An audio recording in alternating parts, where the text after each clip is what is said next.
had his back through everything. When she kicked him out, he came crying to me. When he had nowhere to go at, when you had nowhere to go at, you came home to me. So, Ms. McBirth, why do you believe your son's not the father? This woman is trouble. She is trouble with a capital T. She, as a matter of fact, I call her the 3 T's. Trash, trouble, and trifling. That's what she is. Fake it until you make it, as they say. However, Miss Lewis is accusing Mr. Pippins of falsifying the DNA results for her child in order to evade paying child support, which is a dishonest and inexpensive tactic. Since Miss Lewis is a liar and cheater, Mr. Pippin, who is in the courtroom with his current girlfriend, Miss Sander, is convinced that he is not the father. Which side is going to win? I had his back through everything. When she kicked him out, he came crying to me. When he had nowhere to go at, when you had nowhere to go at, you came home to me. Miss Lewis claims that she moved into a different apartment after meeting Mr. Pippins. Since he was experiencing issues with Miss Sanders and had nowhere else to go, Mr. Pippin moved in with her. Together, they began to have Constance. She was invited to bear Mr. Pippin's first kid. Interesting. The courtroom was filled with a swell of murmuring. In an attempt to correct the facts, particularly for the people in the rear, the judge interrupts her. Everyone gave a clap. Fast forward to 2010. Again, I had moved into another apartment. He moved in with me because he had nowhere to go because them two were on the outs again. Mr. Pippin acknowledges having a sexual relationship with Ms. Lewis at one point. Relationship without protection. Why therefore was he questioning the child's paternity? He claims that he was absent during the pregnancy. Oh, a problem with timing. He claims to have been residing with Miss Sanders at the time. So you admit you were in a sexual relationship with Ms. Lewis? Yes, ma'am. Not using protection? Right. According to the information Ms. Lewis provided, her child was conceived approximately 25th May. According to Miss Sanders, Mr. Pippin was living with her at the time, thus he could not have been the cause of the pregnancy. Since they were just 30 minutes from Miss Sanders' home, Miss Lewis was trying to interrupt her from the background, implying that she disagreed with what she was saying. A lot of people would believe they were 3 hours away. This evidence you've presented is to show that your child, Quayshawn, was conceived May 25th, around that area. Yes, ma'am. According to Ms. Lewis, she was single at the time. Because Mr. Pippin assured her that they would start a family together, she trusted him. He even presented her with a ring. Wow. Mr. Pippin asked her what she wanted to do with the pregnancy after she told him about it. She informed him of her opposition to abortion. Mr. Pippin promises to support her if she chooses to have the child. She was unaware that he was lying. I trust Mr. Pippin. He kept telling me we're going to be together, we're going to build a family, because he told me, I wanted you to have my kids, I'm coming home to you and only you,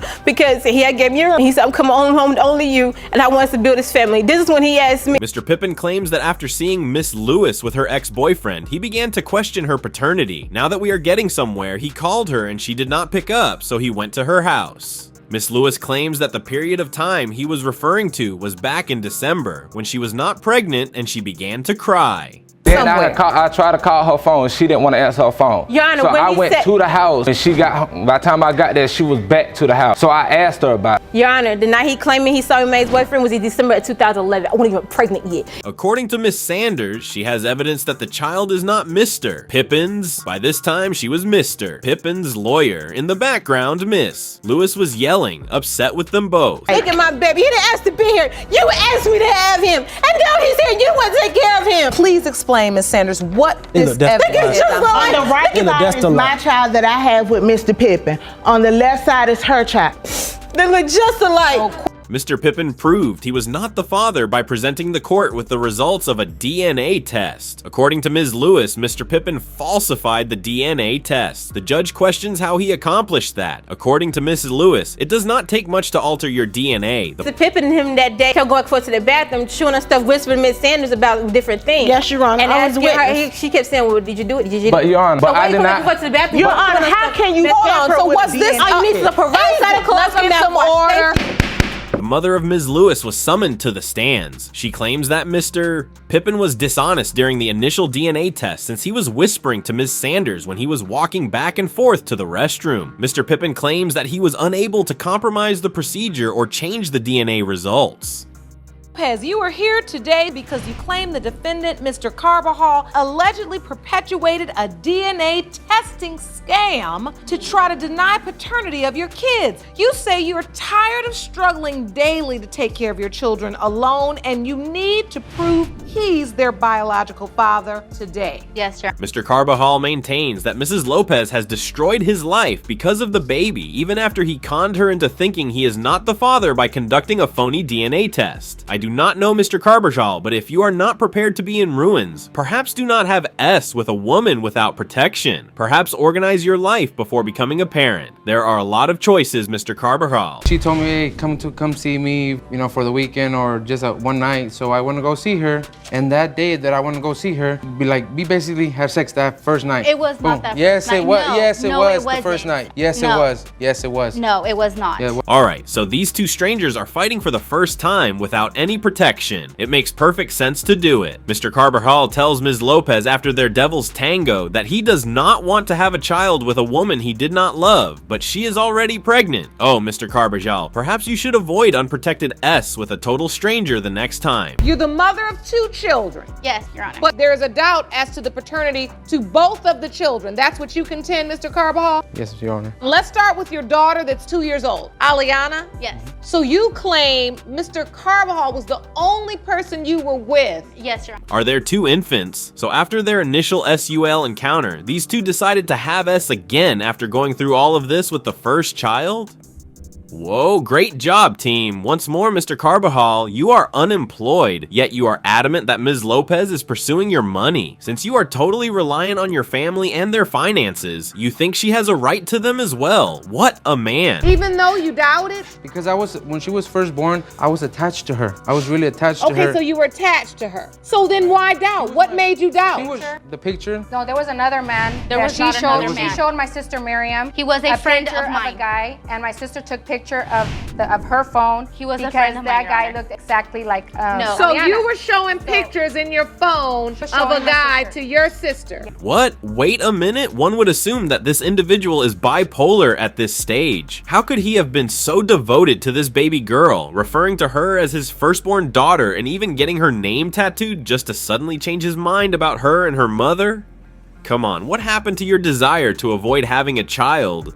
Having it with a woman you were not initially in love with? Dear Mr. Carbajal, what is happening? Guy looks just like my niece. I don't think my brother's the father. What other doubt do you have? Did you witness? Did you hear about her sleeping with other people? My family was, when they were born, they didn't look nothing like us. My mom and my dad were saying Your daughter did look that like you. they had nothing related to us. All I've right, seen so pictures out these there. are the doubts as it relates to Aliana. Let me understand the doubts as it relates to... A male was involved, I see. Naturally, he acted that way because of another man in the photo. What were you thinking, Ms. Lopez? The sister of Mr. Carbajal is always complaining that the new man looks far more like the infant than her own brother. Please tell me who allowed this woman to enter the courtroom, and why is she here for moral support of some kind? His birth certificate. Why wouldn't she let me? She's saying I'm the father. Why couldn't I sign a birth certificate? Because you weren't there from the beginning. We I were was there. there. I was there when they both were born. No, I Hold on, was let's there. get some order. there. Hold on, Miss Avila, please stand up, stand up. What is it that you'd like to add? They're saying they were at the hospital. You say they weren't? They were at the hospital after they were. What is happening here exactly? Could you kindly take a side, Mr. Carbajal? Did you witness the births? Ms. Avila would not have it when he tried to pull a fast one. Observe how quickly the mom stood up to protect her daughter. It is really that easy. Either you were at the hospital that day or you weren't. Even though he has not been showing up, it seems like he is all about accusing this woman of staying with him for financial gain. It was probably she was pregnant already, and this guy looks exactly like Noah. Your Honor, I was already pregnant with It's a my big, son when my dark daughter man, was and 40. She said she got pregnant in November when I seen her in December. I was not pregnant in November, Yes, you okay? were. I'm not She came to nothing with visit. nobody. She came to So visit you to my believe house. she was already pregnant? Yes. Yes. No. Were you intimate with anyone else? No, Your Honor, I was not.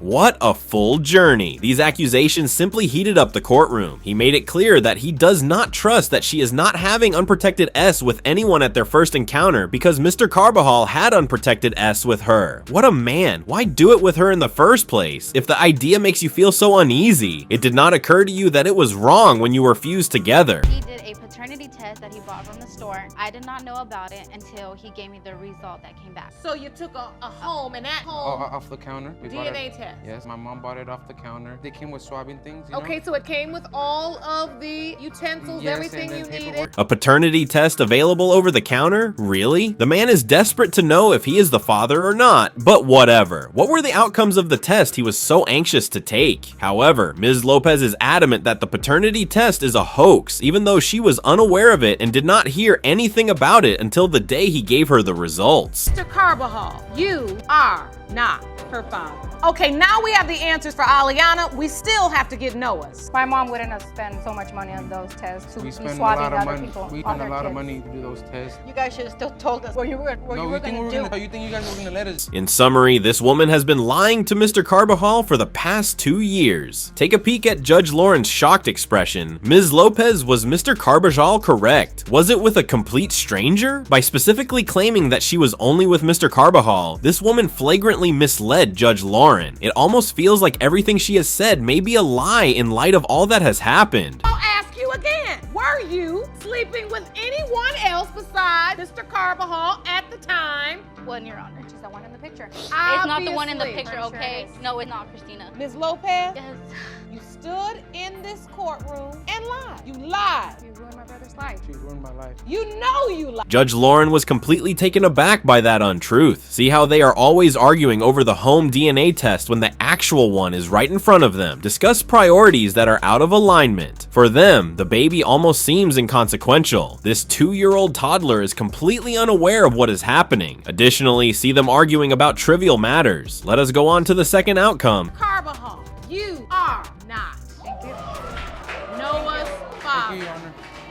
Mr. Hughes, you say you're stuck between your mother and your ex-girlfriend who are in a heated dispute in court today. In a savage argument, Mr. Hughes storms into court with his mother and ex-girlfriend in order to establish that her son is not the father of Ms. Jackson's 2-year-old son. His mother, Ms. Macbeth, requests a DNA test. She goes farther, accusing Ms. Jackson of spreading false information online and suing her for $1,000. So, Ms. McBirth, why do you believe your son's not the father? This woman is trouble. She is trouble with a capital T. She, as a matter of fact, I call her the 3 T's. Trash, trouble, and trifling. That's what she is. Ms. Jackson retaliates, asking why Ms. Macbeth is unsure of the paternity of her kid. It is because the baby looks white, she suggests. Ms. Macbeth interrupts abruptly, stating that the boy has no black ancestry and is white.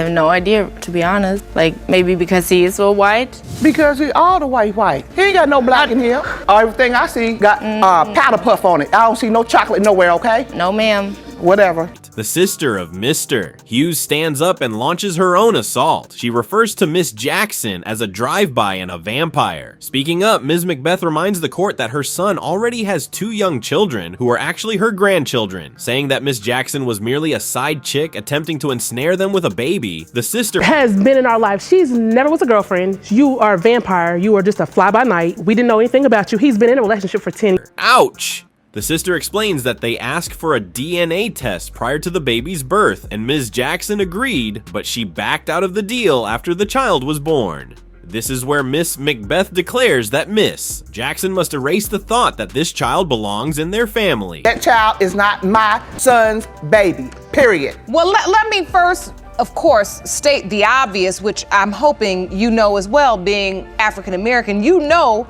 our children come in all colors, shade. Another sister, Miss Tamel, notes that the child even bears Miss Jackson's ex-husband's last name. Miss Jackson responds that it is also her name. Miss Macbeth emphasizes that the birth certificate did not include her son's name. No man's name was mentioned at all, Miss. Tamel continues. The women start yelling over one another as their tempers flare, and the judge intervenes to bring the courtroom back into order. Here, no, that's a lie. You know exactly where he was at, and he had no. If she truly wanted him to take a DNA test, she could have had it done, but she didn't want to. Plus, the baby has her ex-husband's last name. That's because that's my last name. And so hold on now, if you don't think the child is his, why would she be trying to change the name? Miss Macbeth erupts, claiming she is tired of women blaming her son and dropping infants. She asserts that he is not the father while pointing directly at Miss Jackson. Miss Jackson responds that it is a falsehood. Miss Tamel goes on to accuse Miss Jackson Jackson of lying and cheating, even going so far as to say that 2 weeks ago, police stormed one of her crazy parties.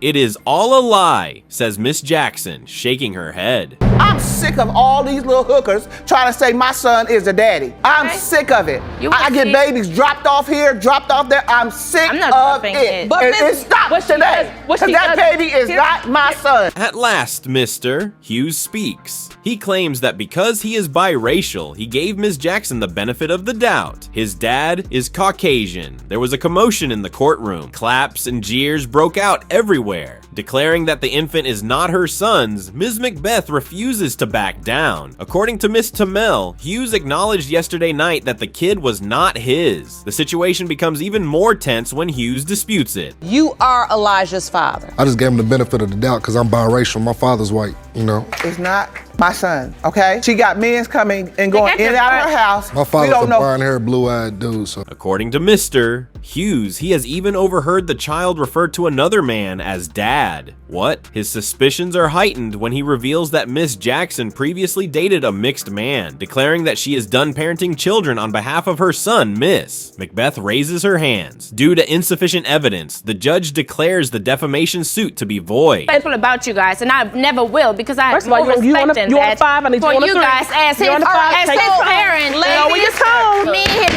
Let's get some control, ladies. This is just going way off the deep end, and it doesn't serve Elijah at all. What is left to put a stop to this raging conflict? The outcome is the DNA. The time of truth finally came. Judge Lauren got ready to present the DNA findings, and at last, the truth would be written for the child at the core. 2-year-old Elijah Jackson, and whether Mr. Hughes is the father. Mr. Hughes, you are Elijah's father.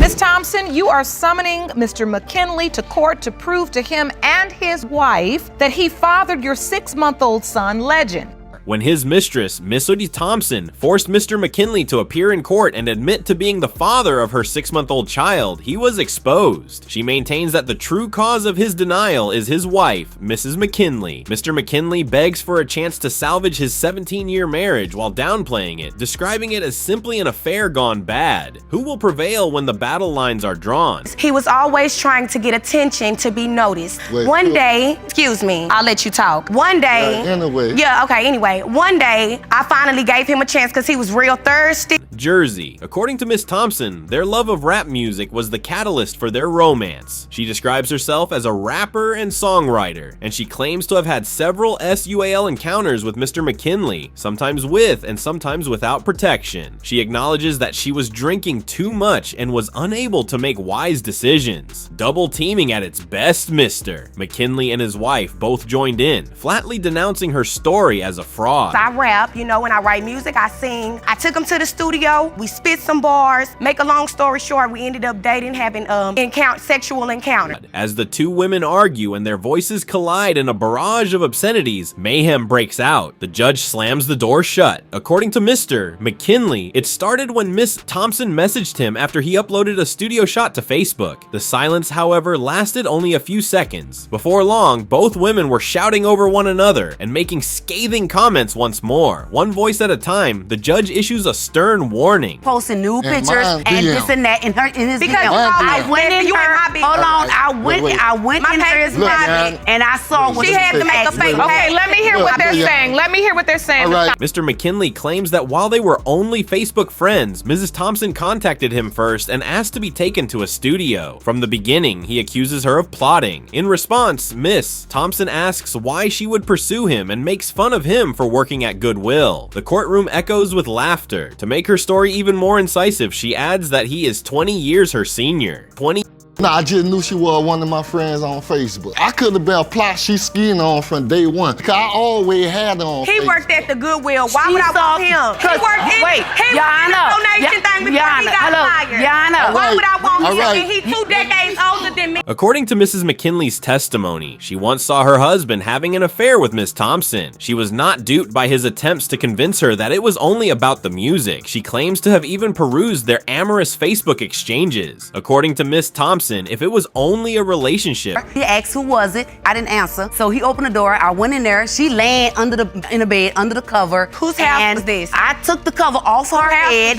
And I'm like asking him, what's going on? She claims that he continued to show her attention, spend money on her, and even form a bond with the infant. She continues by saying that Mr. and Mrs. McKinley spent time with her child and took family photos. Wait a minute, what? He took me. I told him that I was expecting. I did not say it was his. I told him that I was expecting because I'm a woman. I'm going to own up to my crap. So I said, okay, it's a chance that this might not be your child. After giving birth, Ms. Thompson remembers being hesitant to call Mr. McKinley, but the traits of her kid reminded her of him. Using a picture of the infant's stag toe, she asserts that it is genetically identical to his. I looked at my child and I said, dang, man, I'm gonna own up to that. I did not want him to be the father, but my child sure do got a lot of features. This evidence shows that he has a stag toe. Like, he grew into it, but when he was born, it's genetic things. I asked Terrell. If the DNA test indicates that the child is his, Mr. McKinley says he is ready to step up. Only 3 times, he claims, has he seen the youngster. It is 2. Ms. Thompson corrects him. He remembers attempting to resolve the matter by phoning her before departing New Orleans. However, tension persists. Say you want to be a part of Legend's life until you figure out if, in fact, it's your biological child. Yes. You're attempting to do that. Ms. Thompson saying every time they come. Ms. Thompson sobs as she acknowledges that she is angry with Mr. McKinley for not taking better care of their child. The judge pauses to give a moving speech about life and accountability. Ms. Thompson thanks the judge for her empathy while fighting back tears. Mr. and Mrs. McKinley, meantime, wait impassively. The agony can now only be ended by one thing. The outcome is the DNA. Case of Thompson versus when it comes to 6-month-old Legend. It has been determined by this court. McKinley, you are the father.